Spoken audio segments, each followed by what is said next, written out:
Been a voter for the last 10 years, and I've always thought, what if there is a verification system which provides proof that I have voted for the candidate and the party of my choice.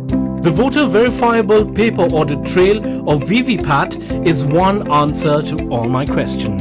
This is one independent system attached to the electronic voting machines that allows the electors to verify that their votes are cast as intended.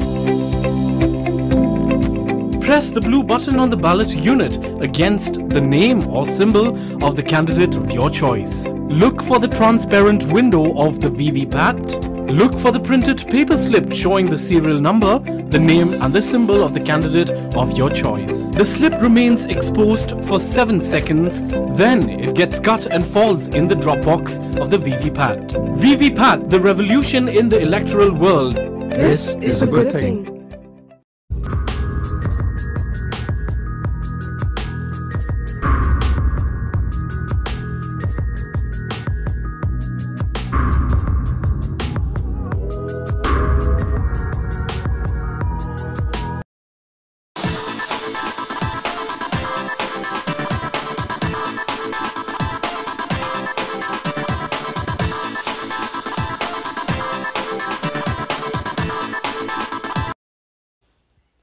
नमस्कार दोस्तों, तो election commission of India ने announce कर दी है elections की date की 4 states और 1 union territory में। तो जानने के लिए है कि कौन से वो 4 स्टेट्स हैं जिनमें इलेक्शंस होने वाले हैं और why it's a battle of pride for all the parties. तो जो आज का जो आप यहाँ पे देख रहे हैं फाइनेंशियल एक्सप्रेस का ये न्यूज़ है कि voting in West Bengal, Kerala, Tamil Nadu, Assam and Puducherry between March 27 and April 29, results on May 2। तो 27 मार्च से 29 अप्रैल के बीच में इलेक्शंस होंगे और 2 मई को इन चुनावों का परिणाम घोषित किया जाएगा। तो आइए एक बार देखते हैं, यह है इलेक्शन कमीशन ऑफ इंडिया के पास से लिया गया ये वेबसाइट, उनके वेबसाइट से लिया गया ये मैप, और आइए देखते हैं चारों स्टेट्स और यूनियन टेरिटरी की लोकेशन क्या है। तो ये है हमारा असम राज्य, और आपको पता होगा कि असम एकमात्र ऐसा राज्य है जो नॉर्थ ईस्ट के बाकी सारे राज्यों से अपना बॉर्डर शेयर करता है। उसके बाद इनका ही नेबरिंग स्टेट है वेस्ट बंगाल, और उसके एक और जो स्टेट है वो यहाँ पर देखिए ये है तमिलनाडु और पुडुचेरी, यहाँ पर भी इलेक्शंस होने वाले हैं। उसके बाद है केरला। तो इन सारे स्टेट्स में इलेक्शन होने वाले हैं और बहुत कुछ है स्टेक पर, बहुत कुछ है यहाँ जानने के लिए। आइए एक एक करके डिस्कस करते हैं। तो पहले जानते हैं कि संवैधानिक प्रावधान क्या क्या है इलेक्शंस को लेकर के। तो इलेक्शन कमीशन ऑफ इंडिया का गठन किया गया था 25 जनवरी 1950 को। आपको कमेंट करके ये बताना है कि हमारे फर्स्ट चीफ इलेक्शन कमिश्नर कौन थे, हमारे स्वाधीन भारत के पहले चीफ इलेक्शन कमिश्नर कौन थे। हालांकि इनको आप लोगों ने न्यूज़ पे देखा होगा, ये हैं श्री सुनील अरोड़ा साहब, ये है chief election commissioner of India, और इनके 2 सहयोगी जो है वो है श्री सुशील चंद्रा जी और श्री राजीव कुमार, ये दोनों हैं इलेक्शन कमिश्नर ऑफ इंडिया। तो पार्ट 15 में कॉन्स्टिट्यूशन पार्ट 15 का डील करता है विद इलेक्शंस, और इसमें क्या क्या चीज़ की बात की गई है, powers, functions, tenure, eligibility etcetera. तो बहुत कुछ है यहाँ पर जानने के लिए, एक एक करके हम लोग सब कुछ को देखेंगे। उससे पहले आप लोगों को बता दें कि जैसे ही हमारे देश में इलेक्शन अनाउंस किए जाते हैं by election commission of India, उसके साथ साथ ही चालू हो जाता है model code of conduct. Model code of conduct कुछ डूज एंड डोंट्स है, ऐसे रेगुलेशंस है जिनको पॉलिटिकल पार्टीज को, कैंडिडेट्स को फॉलो करने होते हैं, और इनको रेगुलेट करता है election commission of India. Election announcement के बाद जैसे ही पोल शेड्यूल का अनाउंसमेंट होता है उस समय से लेकर के और जब तक ये कंक्लूड होता है तब तक ये मॉडल कोड ऑफ कंडक्ट चलता है। हालांकि इसके साथ एक लैक्यूना है, और वो है कि ये मॉडल कोड ऑफ कंडक्ट जो है इसको किसी लॉ की बैकिंग नहीं है, इसके लिए कोई अलग से संवैधानिक या प्रावधान कोई लॉ नहीं बनाए गए हैं। तो अभी जो 4 स्टेट्स और 1 यूनियन टेरिटरी में इलेक्शन होने वाले हैं उसमें टोटल 824 असेंबली कंस्टिट्यूएंसीज हैं, जिनमें लगभग 19 crore, to be precise 18.68 crore electors will cast vote in 2.7 lakh polling stations. तो ये एक ह्यूज इलेक्शन है। इलेक्शन को ऐसे भी हमारे देश में एक फेस्टिवल के तौर पर देखा जाता है। हमारी जो आबादी है और हमारा जो इलेक्शन में पार्टिसिपेशन है, ये एक रिमार्केबल इवेंट है हमारे डेमोक्रेसी के लिए। तो क्या क्या स्टेक पर है, किस किस राज्य में क्या क्या ऐसी बातें हैं जो घटने वाली हैं। तो केरला में आपको पता होगा, केरल एक ऐसा स्टेट है जहां बहुत दशकों से बीजेपी जो कि सेंटर की रूलिंग पार्टी है उसकी गवर्नमेंट बनी नहीं है। यहाँ पे अल्टरनेटिव गवर्नमेंट बनाती है या तो सीपीआईएम लेड एलडीएफ यानी लेफ्ट डेमोक्रेटिक फ्रंट या फिर कांग्रेस लेड यूडीएफ यानी यूनाइटेड डेमोक्रेटिक फ्रंट। तो ये दोनों की अल्टरनेट सरकार बनती है और यही कांग्रेस होप कर रही है कि ये जो लॉजिक ऑफ डेमोक्रेसी है अल्टरनेट गवर्नमेंट फॉर्म करने के लिए, ये शायद उन्हें पावर में वापस ले आए। तो केरला में टोटल 140 सीटें हैं जिन पे इलेक्शंस होने हैं और जो लोकसभा 2019 का परिणाम था उसमें यूडीएफ यानी कांग्रेस लीड जो गवर्नमेंट जो दल है उसने 19 सीटें जीती थी आउट ऑफ टोटल 20। तो केरला कोविड के कारण बहुत ज्यादा न्यूज में था। अभी हाल फिलहाल में उन्होंने जो रिफॉर्म कुछ लाए हैं उनके लिए काफी न्यूज में थी। तो केरला इस बार इलेक्शन यहाँ का दिलचस्प होगा और ये सीपीआई लेड एक गवर्नमेंट है, तो ये खुद में एक बहुत ही रिमार्केबल इलेक्शन होने वाला है।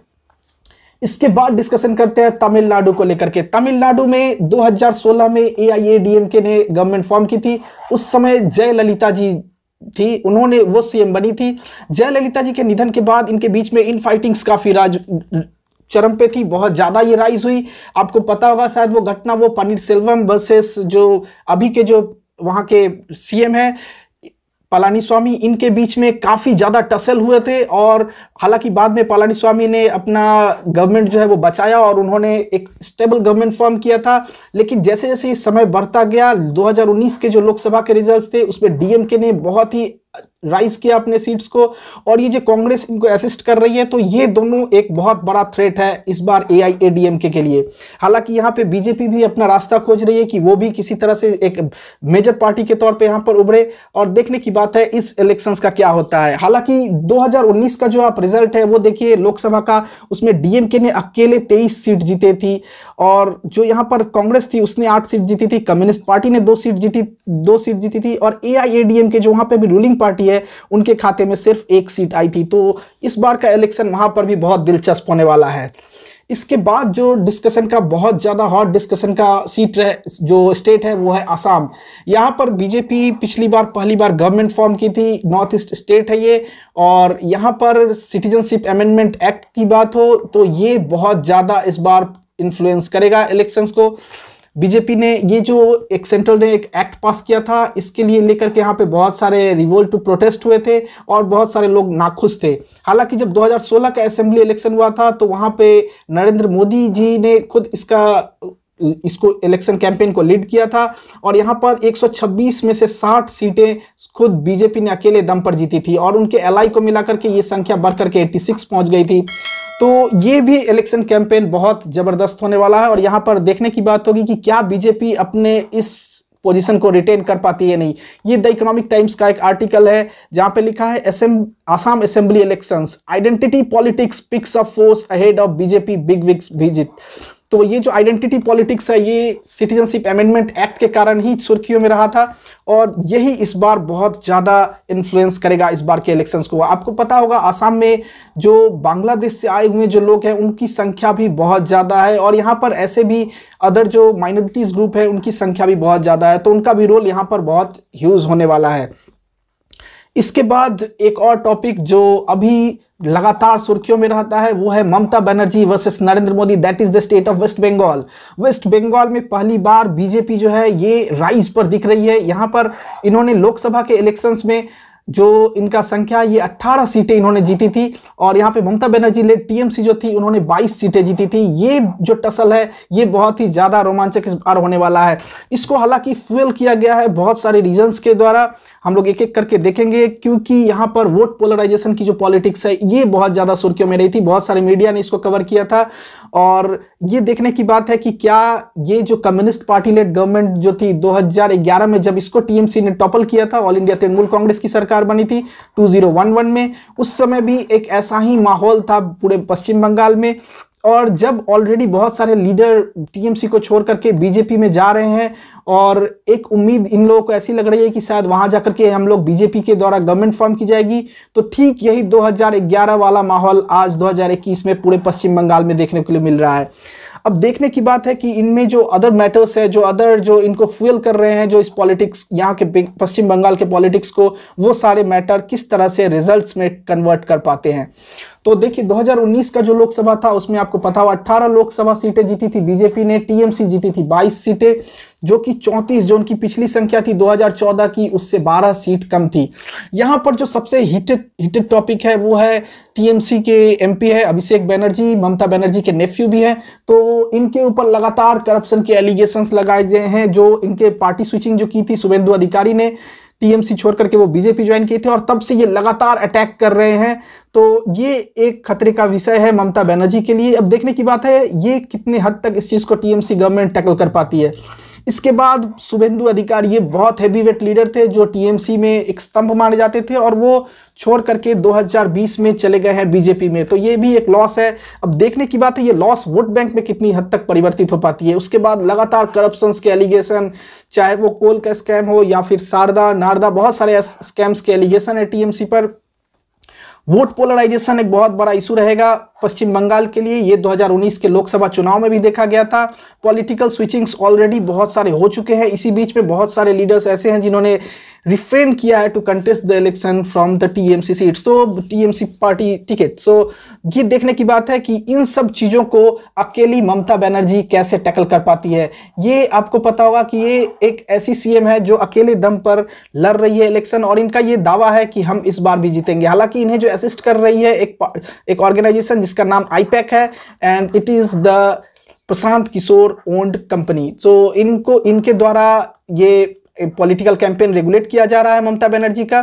और शुभेंदु अधिकारी इसी चीज़ को काफ़ी बार मीडिया के सामने उठाते आए हैं और इसी की वो निंदा करते आए हैं कि एक पॉलिटिकल कैंपेन ऑर्गेनाइजेशन की क्या ज़रूरत पड़ी अचानक में एक स्टेबल गवर्नमेंट को। तो इसके बाद जो सुर्खियों में जो सबसे ज़्यादा अभी रहा है वो है पुडुचेरी यूनियन टेरिटरी। देखिए पुडुचेरी में टोटल 30 सीटें हैं, असेंबली सीटें हैं, और ये 30 सीट इसलिए ज़्यादा इस बार महत्वपूर्ण हो जाएगी क्योंकि कुछ दिन पहले ही वी नारायण स्वामी की जो एक गवर्नमेंट थी, कांग्रेस की ये गवर्नमेंट थी, ये कोलैप्स कर गई है क्योंकि यहाँ के कुछ जो इनके कांग्रेस डीएमके कोएलिशन गवर्नमेंट थी, इसके कुछ मेंबर पार्टी छोड़ चुके हैं और जो 6 रेजिग्नेशन इन्होंने दिए थे उसमें से कुछ लोग ऑलरेडी बीजेपी ज्वाइन कर चुके हैं और कुछ लोगों ने अभी तक क्लियर नहीं किया है कि in which party they are going. तो 5 जो कांग्रेस के थे और 1 डीएमके के एमएलए थे, इन्होंने क्विट किया था और ये एकमात्र साउथ का टेरिटरी था जहां पर कांग्रेस की गवर्नमेंट थी। तो इसलिए भी ये ज़्यादा इंपॉर्टेंट हो जा रहा है कि साउथ में कांग्रेस अपने अस्तित्व को फिर से एक बार खोजती हुई दिखेगी और बीजेपी एक बार फिर से कोशिश करेगी कि वो जितनी ज़्यादा राज्य, जितने ज़्यादा यूटी हो सके उन पे अपने परचम लहराए। तो इस बार का स्टेट इलेक्शन इसीलिए ये 5 बहुत ज़्यादा महत्वपूर्ण हो जाते हैं। और इन सब चीज़ के बीच में एक जो सबसे ज़्यादा डिबेटेबल इशू था, जब केरला से आपको पता होगा वायनाड से जब राहुल गांधी लड़ने आए थे तो ऐसा कहा जा रहा था कि वो सेफ सीट खोज रहे हैं।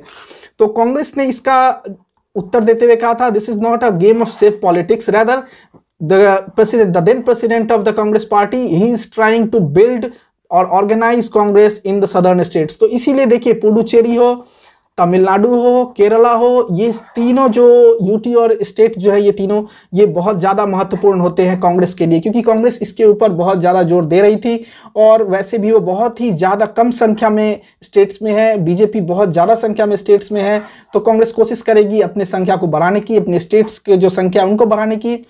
तो आगे देखते हैं कि ये कितने हद तक सक्सेसफुल हो पाती है, कौन सी पार्टी। बहुत कुछ है इस बार के इलेक्शन में दांव पे लगा हुआ, एक एक करके हम लोगों को नतीजे आने के बाद पता चलेगा कि आखिर किसकी सरकार बनी, कौन जीता और कौन हारा। अभी तक के लिए इतना ही। आप अपना एनालिसिस जरूर हमें बताइएगा कि आपको क्या लग रहा है कि इस स्टेट में किसकी पार्टी बनेगी in the comment box. Thank you, have a nice day.